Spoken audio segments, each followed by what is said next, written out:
За хүүхдүүдэд тригонометр нэгж тойргийн талаар тайлбарлаж өгье. За тэгэхээр бид тэгшүнцэгт гурвалжны үед хоёр тал нь мэдэгдэж байгаа үед өгсөн хурц үнцгийг олж чаддаг. За жишээлбэл энд хананд шатыг байрлуулсан байна. Шатны хэмжээ 5. Шатнаас хан хүртэлх 2.5. Тэгвэл шат хан хоёрын хоорондох үнцэг хэдэн градус вэ гэдэг. За тэгэхээр энийг бид олохдоо тригонометр харьцаа буюу синус, косинус, тангенс, котангенсын харьцааг бол ашигладаг. За тэгэхээр энэ бодлогоо бодохын тулд өмнөх ангиудад үзсэн хичээлээс сэргийн саныг бид өмнөх ангидаа тэгшүнцэгт гурвалжны тригонометр харьцаа нь бол талынхаа уртаас үс зөвхөн хурц үнцгийн хэмжээс хамаарна гэж үзсэн. За тэгэхээр тригонометр харьцаагаа сэргийхийн өмнө тэгшүнцэгт гурвалжны талуудыг юу гэж нэрлэдэг сэргийн санаа. За хамгийн урт талыг бол гипнуз. За өгсөн хурц үнцгийн эсрэг талыг бол эсрэг катет. За налсан талыг бол налсан катет гэж нэрлэдэг. За тэгшүнцэгт гурвалжны хурц үнцэг бол хаанч байрлаж болно. За хамгийн гол нь хурц үнцгийн хажууд байрлаж байгааг налсан катет, хурц үнцгийнхоо эсрэг оршиж байгаа талыг эсрэг катет гэж нэрлэдэг. Сайн санаж явах хэрэгтэй хүүхдүүдээ. Эдгээр талуудаа нэрлж байгаа чадж байвал тригонометр харьцаагаа бид нар бичиж чаднаа. За ингээд тригонометр харьцаагаа сэргийх юм бол за синус болвол эсрэг катетыг гипнозд харьцуулсан харьцаатай тэнцүү. За косинус нь налсан катетыг гипнозд харьцуулна. Тангенс нь эсрэг катетыг налсан катет харьцуулна. За ингээд мөн котангенс нь налсан катетыг гипнозд харьцуулдаг байна. За багшны эндээс нэг асуулт асууя. Синусыг косинуст хуваагаад хэд вэ? За бичлэгийн зогсоож байгаа тэмдэгтэр дээр бодно. За синус нь бол эсрэг катетыг гипнозд, налсан катетыг косинус нь налсан катетыг гипнозд харьцуулсан байгаа. Тэгэхээр энэ хоёрыг хооронд нь харьцуулахад хэд гарах вэ? Тэмдэгтэр дээр харьцуулж үзээд шалгая. За тэгээд харьцуулахад бол эсрэг катетыг налсан катет харьцуулах буюу бидний мэддэг тангенс гарсан байгаа. Өөрөөр хэлбэл эндээс тангенс маань синусыг косинуст хуваасантай тэнцүү маа гэж гарч ирдэг. За тэгэхээр одоо бичлэгээ зогсоож байгаад өмнө бид нар үзсэн хичээлээ шат хан хоёрын хоорондох үнцгийг олох гэж байгаа. Тэр үнцгийн хэмжээг олохын тулд одоо тригонометр харьцаануудаа бичээрэй хүүхдүүдээ.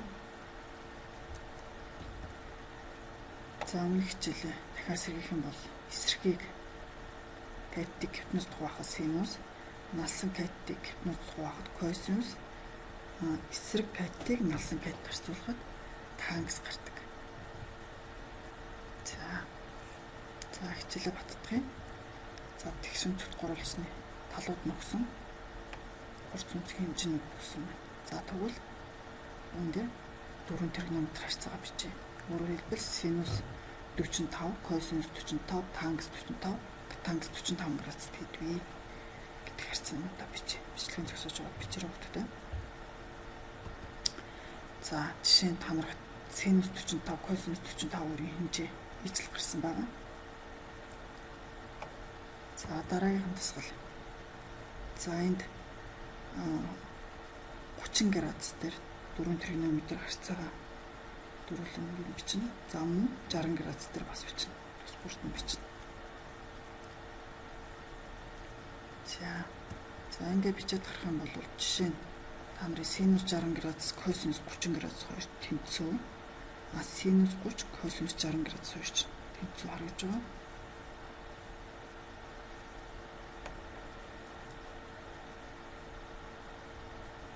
За тэгвэл нэгж гипнозтай гурвалжны үед харьцаануудыг авч үзье. Нэгж гипнозтай гэдэг нь өөрөөр хэлбэл гипнозын хэмжээ нь 1 см ч юм уу, 1 м ч юм уу, 1 дециметр ч юм уу ийм нэгж хэмжээтэй гипноз харьцааг авч үзье. За За багш нь энд нэгж тойрог зурсан байна. За тойргийн радиус нь 1 учраас тойргийн төвөөс тойрог хүртэлцээ бүгд 1 байж таарна. За үүнийг ашиглаад ингээд тэгш үнцэд гурвалжин болгож зурсан байна. Тойргийн төвөөс тойрог хүртэлцээ 1. За ингээд тэгш үнцэд гурвалж үүсгэхлээр катодын маань мэдэгдэхгүй учраас X, Y гэдэг багш тэмдэглэсэн байна. За тэгвэл энэ дээрээс тойргийн төв дээр байгаа хурц өнцгийн гурвалжны тригонометри харьцаагаа бичье. За синусыг бичих юм бол эсрэг катетыг гипноз хуваах буюу Y-ийг нийт хуваагаад Y тэнцүү синус альба гарч байна. Өөрөөр хэлбэл энэ Y нь синус альба тэнцүү байна. За мөн косинусыг бичих юм бол X-ийг нийт хуваасан тэнцүү налсан катетыг гипноз хуваа. Тэгэхээр X маань косинус альбатай тэнцүү буюу энэ X маань косинус альбатай тэнцүү байна гэдэг энэ тодорхойлт гарч байна. За тэгэхээр координат ихтер төвтэй нэгж радиустай тойргийг тригонометр тойрог буюу нэгж тойрог гэж нэрлэдэг. За тэгэхээр багш нь энд нэгж гипнозтай тэгш үнцэгт гурвалжныг төрөл бүрээр нь зурж харуулж байна. За ингэж зурж тригонометрийн үнцэг болон утгуудаа хардаг.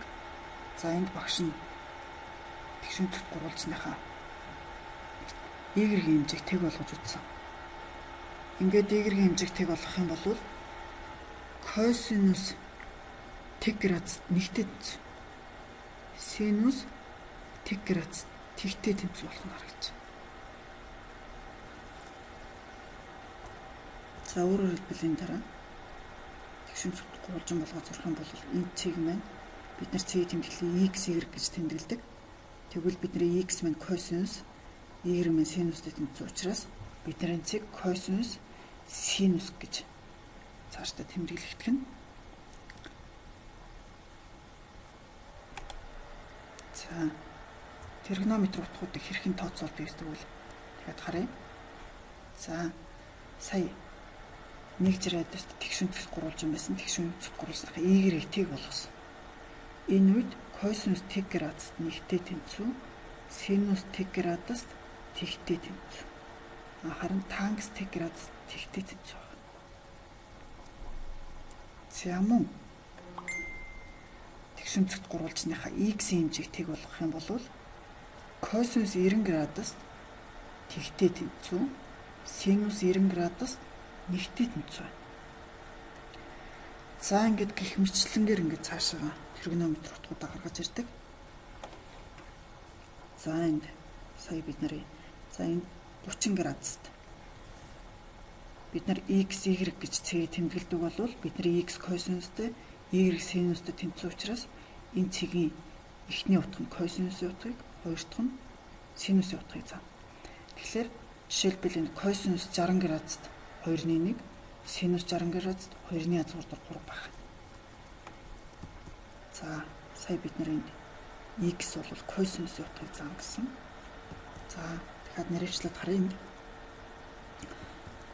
X тэнхлэх маань косинустэй тэнцүү учраас 2-1 буюу 60 градус. За ингээд 2-ны язгуур 2 45 градус.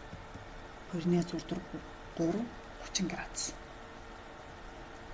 За мөн Y-ийг харъя. Y бол синус маань Y-тэй тэнцүү учраас за энд 2-1 гэх мэтчлэнгээр гэж харна. Ингэж градус болон утга хардаг байгаа. За тэгвэл тригонометри утгуудын тэмдгийг харъя. За нэгдүгээр мөчд нэг хоёулаа X тэнхлэг, Y тэнхлэг нь хоёулаа нэмэх утга авдаг учраас нэгдүгээр мөчд синус косинус хоёулаа нэмэх тэмдэгтэй байна. За хоёрдугаар мөчд косинус X тэнхлэгээс утга авахлаар хасах тэмдэгтэй, синус нэмэх тэмдэгтэй. За гуравдугаар мөчд бол хоёулаа хасах тэмдэгтэй. За дөрөвдүгээр мөчд бол косинус маань x тэнхлээс утгаа авна. Синус маань y тэнхлээс утгаа авахлаар нэмэх хасах тэмдэгтэй байна. За ингээд тэмдгээ бол гарчлаа.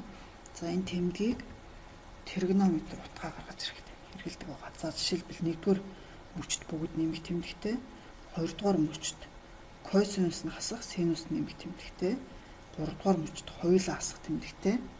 За 4-р мөчт косинус нэмэх синус хасах тэмдэгтэй байна. За энэ тэмдгийг ашиглаад тригонометр утгуудаа бүгдийг гаргаж ирдэг байгаа.